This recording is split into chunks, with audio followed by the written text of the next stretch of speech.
Salam SN, salam kompak selalu. Ketemu lagi dengan saya, host dari Ulas Berita YouTube Lensa SN. Dan malam hari ini saya bersama redaktur pelaksana Dedi Suhendra. Malam, Ded. Malam, Kak.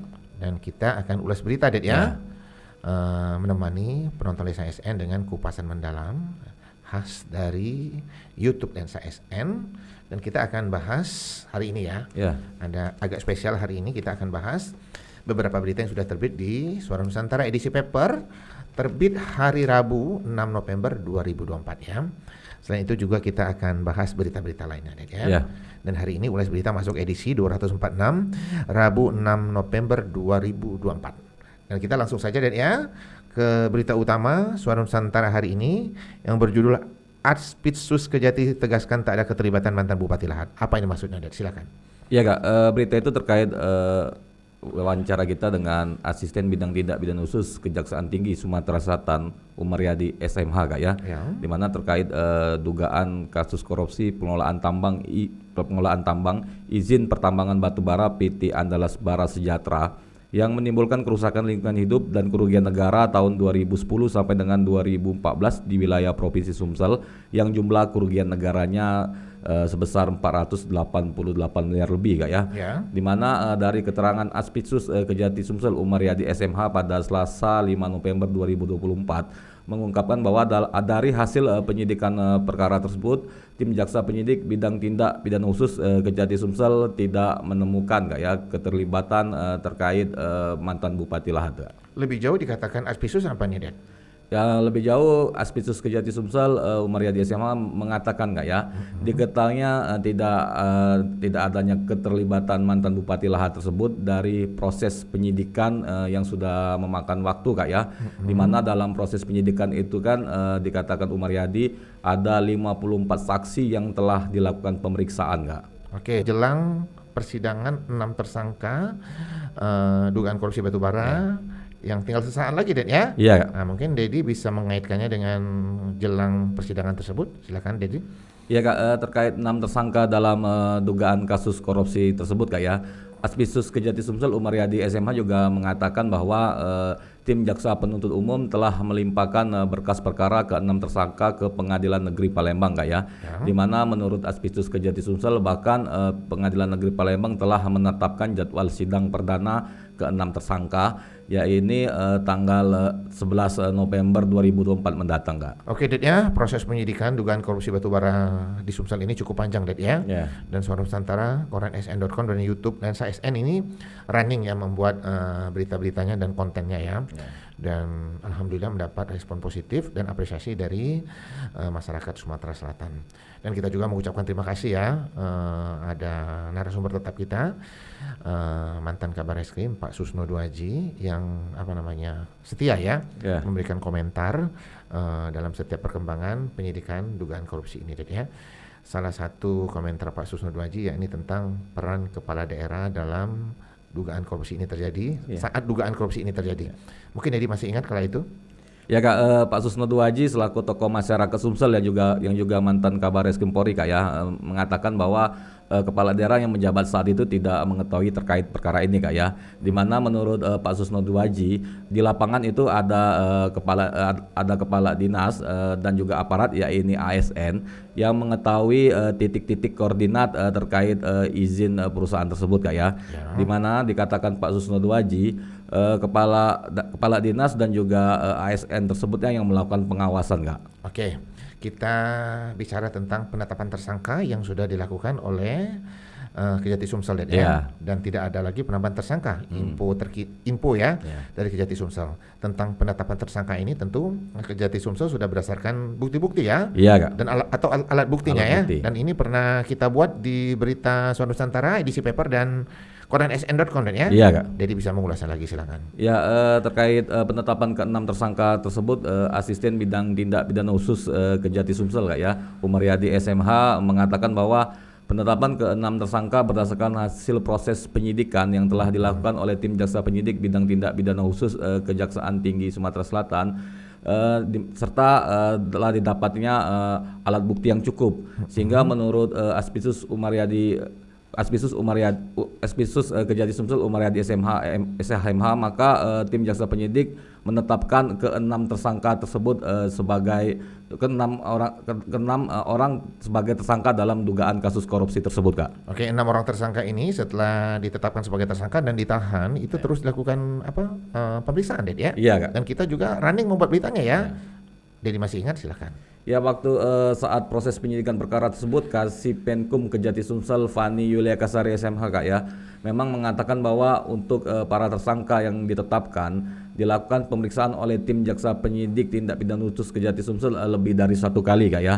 Di mana menurut Fani Yulia Kasari SMH bahwa pemeriksaan kepada tersangka tersebut yang ini dalam rangka melengkapi berkas perkara para tersangka, di mana pada saat pemeriksaan ke-6 tersangka ini ada untuk pemeriksa, ada yang diperiksa awalnya sebagai saksi, Kak, ya. Kemudian ada juga yang diperiksa dengan status tersangka, Kak. Tentu menarik dan ya agenda persidangan nanti ya. Iya. Dan kita untuk penonton SSN jangan khawatir ya. Pembaca Suara Nusantara edisi paper dan cetak juga jangan khawatir. Kita akan membuat setiap agenda persidangan ya. Iya. Baik di online maupun di paper ya. Dan kita juga akan mengulasnya ya. Mungkin ada hal-hal yang menarik akan kita garis bawahi. Dan setiap kita ulas berita tentang dugaan korupsi batubara, kita tetap mengingatkan tentang modus para tersangka. Ya. Mungkin Dedi yang bisa mengingatkan, tapi cukup singkat saja. Silakan Dedi. Ya. Dalam perkara ini Aspisus Kejati Sumsel Umaryadi SMH dan juga ditegaskan oleh Kasipenkum Fani Yulia Kasari SMH, Kak, ya, mengatakan bahwa modus dalam perkara tersebut ya ini PT Andalas Barat Sejahtera yang merupakan perusahaan swasta telah melakukan penambangan, Kak, ya, penambangan di luar izin usaha pertambangan operasi produksi atau IUP milik perusahaan tersebut dan masuk ke dalam wilayah atau izin BUMN PT Bukit Asam Tbk atau PTBA, Kak. Oh gitu ya. Jadi ini mengambil lahan dari eksplorasi ya, lahan tambang batubara milik BUMN PTBA ya. Dan pihak PTBA sendiri sudah diperiksa ya sebagai saksi ya. Dari keterangan Kasipenkum Kejati Sumsel Fani Yulia Kasari SMH, Kak, ya, dari sejumlah saksi yang telah dilakukan pemeriksaan di tahap penyidikan dugaan kasus korupsi batubara tersebut, menurut Fani Yulia Kasari SMH bahwa tim jaksa penyidik tindak pidana khusus Kejati Sumsel telah memeriksa saksi dari pihak BUMN PTBA, Kak. Kembali ke modus tadi, kayaknya terstop tadi. Masih ada yang mau disampaikan Dedi, silakan. Ya, terkait modus tersebut harusnya perbuatan yang dilakukan PT Andalas Barat Sejahtera tersebut dikatakan Aspisus Umaryadi SMH selaku Aspisus Kejati Sumsel Umaryadi SMH dapat dicegah oleh ketiga tersangka yang merupakan ASN di Dinas Pertambangan Energi Kabupaten Lahat, Kak, ya. Oke, saya stop sebentar dan ini juga disayangkan oleh Pak Susno Duaji ya. Iya, Kak. Harusnya 3 ASN tersebut bisa mengawasi ya, tapi tidak dilakukan. Mungkin Dedi sebelum ke lanjut masih ingat komentar Pak Susno Duaji? Ya, Pak Susno Duaji selaku tokoh masyarakat memberikan komentar, Kak, ya, bahwa yang berada di lapangan ya ini kepala dinas dan ASN, Kak, ya, yang harusnya melakukan pengawasan terkait pemberian izin kepada perusahaan batubara tersebut, Kak. Bahkan Pak Susno Duaji menegaskan bahwa kepala dinas dan ASN yang ada di lapangan inilah yang mengetahui apakah perusahaan-perusahaan tersebut membayar distribusi atau tidak, Kak. Oke, lanjutkan komentar Ibu Fani tadi, silakan. Ya, terkait modus operandi dalam perkara ini, Fani Yulia Kasari SMH mengungkapkan, Kak, ya, bahwa ketiga ASN tersebut harusnya bisa mencegah, Kak, ya, terkait agar perkara ini tidak terjadi. Sebab dikatakannya bahwa ketiga ASN tersebut merupakan ketua dan atau pelaksana inspeksi tambang atau PIT bidang pertambangan umum Kabupaten Lahat dalam periode 2011 sampai dengan 2013, di mana ketiga ASN tersebut tidak melakukan pengawasan dan melakukan pembiaran. Menurut Fani Yulia Kasari SMH, maka dugaan kasus korupsi ini bisa terjadi, Kak. Kita kembali lagi ke komentar Pak Susno Duaji yang menyatakan bahwa yang mengetahui titik koordinat adalah yang mengawasi, ya. Dan kepala daerah tentu tidak mengetahuinya. Mungkin Dedi masih ingat? Dan pernah kita buat berita di SN edisi paper dan koran sn.com. Silakan Dedi. Ya, terkait hal tersebut Pak Susno Duaji menjelaskan, Kak, ya, bahwa kepala daerah yang menjabat saat itu memang tidak mengetahui, Kak, ya, karena yang ada di lokasi dan melakukan pengawasan ya ini kepala dinas dan ASN. Bahkan menurut Pak Susno Duaji terkait pengajuan, Kak, ya, pengajuan pemberian IUP Itu kan ditandatangani oleh kepala dinas, maksudnya di mana kata Pak Susno Duaji, apabila IP tersebut sudah ditandatangani oleh kepala dinas dan diajukan kepada kepala daerah, maka masa kepala daerahnya menolak katanya. Oke, untuk mengingatkan penonton Lesa SN bahwa berita-berita yang kita ulas di Ulas Berita ini semuanya sudah diterbitkan ya di koran SN edisi paper dan koran sn.com. Yang masih penasaran silahkan klik koran sn.com. Oke, lanjut ulas berita Det ya. Dan sepertinya kupasan mendalam kita untuk dugaan korupsi batubara yang tinggal sesaat lagi menunggu persidangan kita stop dulu ya.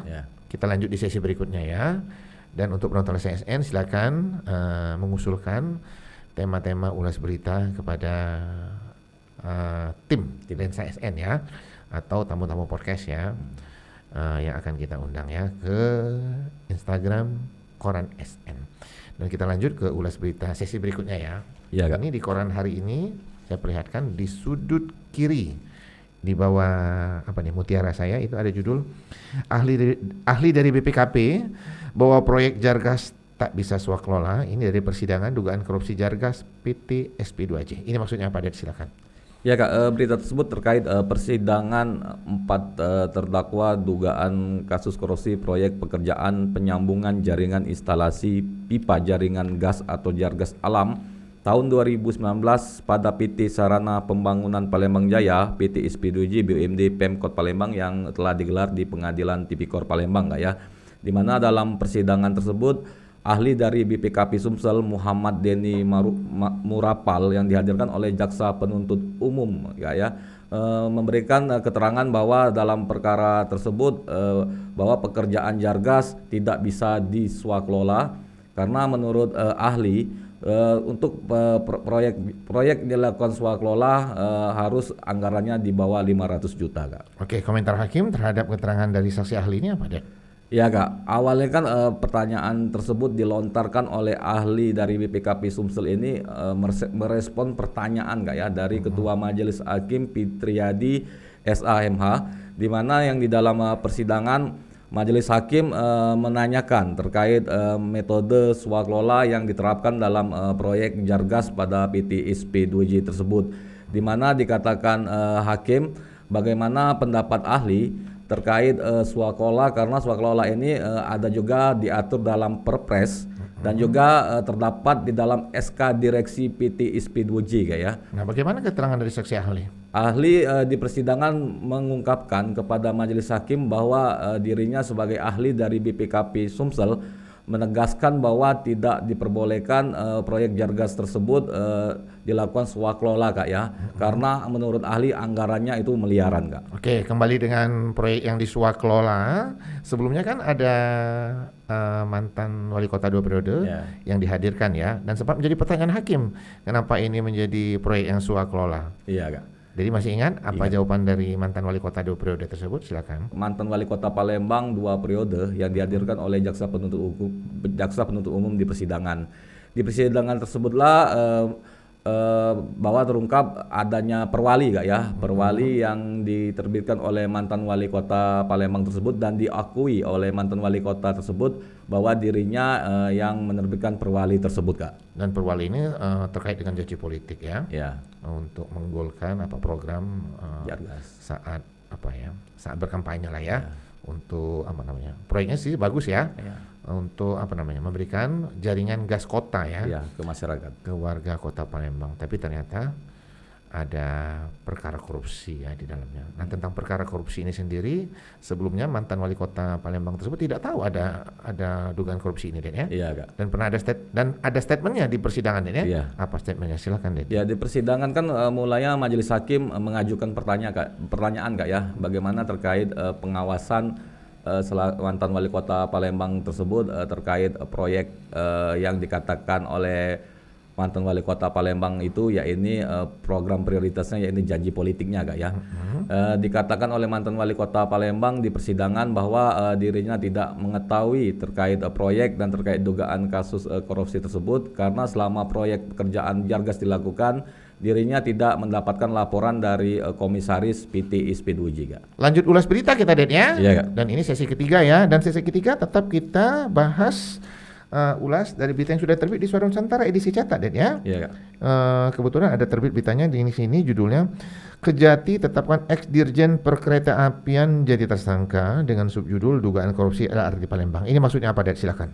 Ya, Kak, itu berita terkait pada Selasa 5 November 2024 Kejati Sumsel menetapkan tersangka baru, yakni tersangka yang kelima terkait perkara dugaan kasus korupsi kegiatan atau pekerjaan pembangunan prasarana kereta api ringan Sumsel di Kota Palembang pada Satker Pengembangan Peningkatan dan Perawatan Prasarana Kereta Apian Kementerian Perhubungan tahun 2016 sampai dengan 2020 yang estimasi kerugian negaranya sekitar 1,3 triliun, Kak ya.